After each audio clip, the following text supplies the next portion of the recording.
Had he taken the field alone, that hut would have been raided, for Foxy knew the manners of his quarry.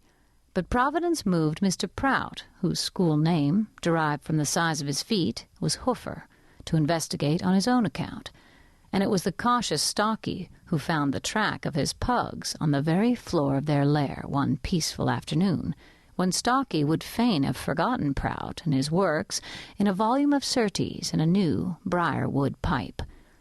Crusoe, at sight of the footprint, did not act more swiftly than Stalky. He removed the pipes, swept up all loose match-ends, and departed to warn Beetle and McTurk.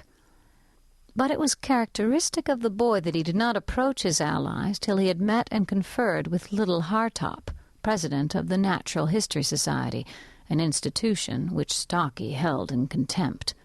Hartop was more than surprised when the boy meekly, as he knew how, begged to propose himself, Beetle, and McTurk as candidates, confessed to a long smothered interest in first flowerings, early butterflies, and new arrivals, and volunteered, if Mr. Hartop saw fit, to enter on the new life at once.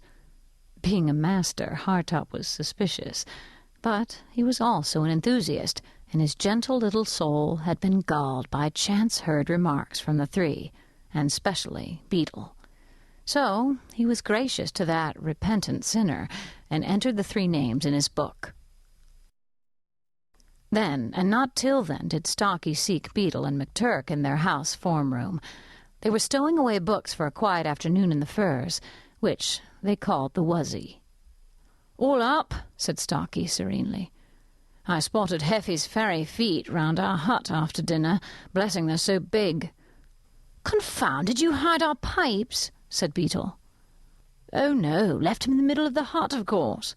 "What a blind ass you are, Beetle. Do you think nobody thinks but yourself?" "Well, we can't use the hut any more. Hoofer will be watching it." "Bother, likewise blow," said McTurk thoughtfully, unpacking the volumes with which his chest was cased. The boys carried their libraries between their belt and their collar. "Nice job. This means we're under suspicion for the rest of the term." "Why, all that Huffy has found is a hut. He and Foxy will watch it. It's nothing to do with us, only we mustn't be seen that way for a bit." "Yes, and where else are we to go?" said Beetle.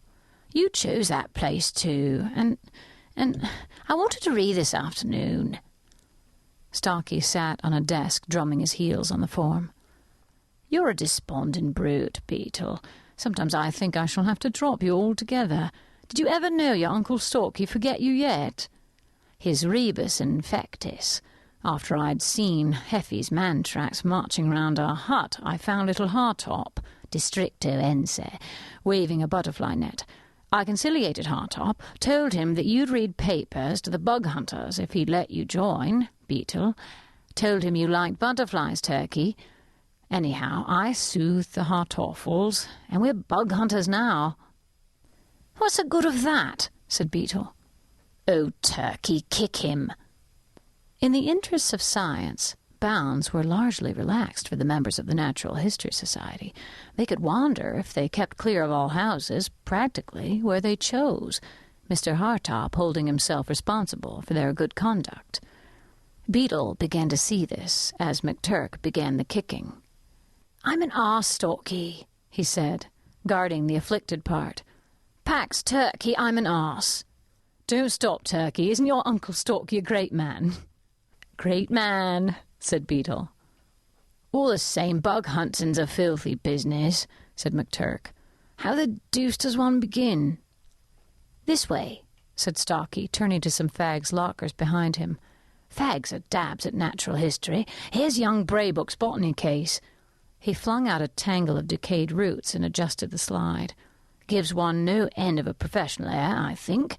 Here's Clay Minor's geological hammer. Beetle can carry that. Turkey, you'd better covet a butterfly net from somewhere." "I'm blowed if I do," said McTurk simply with immense feeling. "Beetle, give me the hammer." "All right, I'm not proud. Chuck us down that net on top of the locker, Stalky." "That's all right. It's a collapsible jamboree, too. Beastly luxurious dogs, these fags are, built like a fishing rod. 'Pon my sainted Sam, but we look the complete bug hunters. Now, listen to your Uncle Stalky. We're going along the cliffs after butterflies. Very few chaps come there. We're going to leg it, too. You'd better leave your book behind." "Not much," said Beetle firmly. "I'm not going to be done out of my fun for a lot of filthy butterflies." "Then you'll sweat horrid. You'd better carry my Jorax. 'Twon't make you any hotter." They all sweated, for Stalky led them at a smart trot west away along the cliffs under the furze hills, crossing comb after gauzy comb. They took no heed to flying rabbits or fluttering fritillaries, and all that Turkey said of geology was utterly unquotable. "Are we going to Clovelly?" he puffed at last, and they flung themselves down on the short, springy turf between the drone of the sea below and the light summer wind among the inland trees. They were looking into a comb half full of old high firs in gay bloom that ran up to a fringe of brambles and a dense wood of mixed timber and hollies. It was as though one half the comb were filled with golden fire to the cliff's edge. The side nearest to them was open grass, and fairly bristled with notice boards. "Ferocious old cove, this," said Stalky, reading the nearest. "Prosecuted with the utmost rigour of the law, G.M. Dabney, Colonel J.P. And all the rest of it. Don't seem to me that any chap in his senses would trespass here, does it?" "You've got to prove damage before you can prosecute for anything. Can't prosecute for trespass," said McTurk, whose father held many acres in Ireland. "That's all rot." "Glad of that, because this looks like what we wanted. Not straight across, Beetle, you blind lunatic. Anyone could spot us half a mile off. This way, and furl up your beastly butterfly net." Beetle disconnected the ring, thrust the net into a pocket, shut up the handle to a 2-foot stave, and slid the cane ring round his waist. Stalky led inland to the wood, which was perhaps a quarter of a mile from the sea, and reached the fringe of the brambles. "Now, we can get straight down through the firs and never show up at all," said the tactician. "Beetle, go ahead and explore. Beastly stink of fox somewhere." On all fours, save when he clung to his spectacles, Beetle wormed into the gorse, and presently announced between grunts of pain that he had found a very fair fox track. This was well for Beetle, since Stalky pinched him a tergo. Down that tunnel they crawled.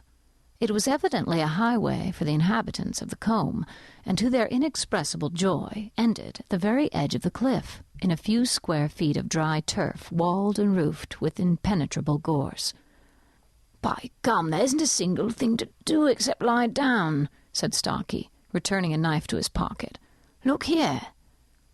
He parted the tough stems before him, and it was as a window opened on a far view of Lundy, and the deep sea sluggishly nosing the pebbles, a couple of 100 feet below. They could hear young jackdaws squawking on the ledges, the hiss and jabber of a nest of hawks somewhere out of sight, and with great deliberation, Stalky spat on the back of a young rabbit sunning himself far down where only a cliff rabbit could have found foothold. Great grey and black gulls screamed against the jackdaws. The heavy-scented acres of bloom round them were alive with low nesting birds, singing or silent as the shadow of the wheeling hawks passed and returned, and on the naked turf across the combe rabbits thumped and frolicked. "Whew, what a place! Talk of natural history, this is it," said Stalky, filling himself a pipe. "Isn't it scrumptious? Good old sea." He spat again approvingly and was silent. McTurf and Beetle had taken out their books and were lying on their stomachs, chin in hand. The sea snored and gurgled. The birds, scattered for the moment by these new animals, returned to their businesses, and the boys read on in the rich, warm, sleepy silence. "Hullo, here's a keeper," said Stalky, shutting Handley Cross cautiously and peering through the jungle. A man with a gun appeared on the skyline to the east. "Confound him, he's going to sit down." "He'd swear we were poaching too," said Beetle. "What's the good of pheasants' eggs? They're always addled too." "Might as well get up to the wood, I think," said Stalky. "We don't want G.M. Dabney, Colonel J.P., to be bothered about us so soon. Up the wuzzy and keep quiet. He may have followed us, you know." Beetle was already far up the tunnel. They heard him gasp.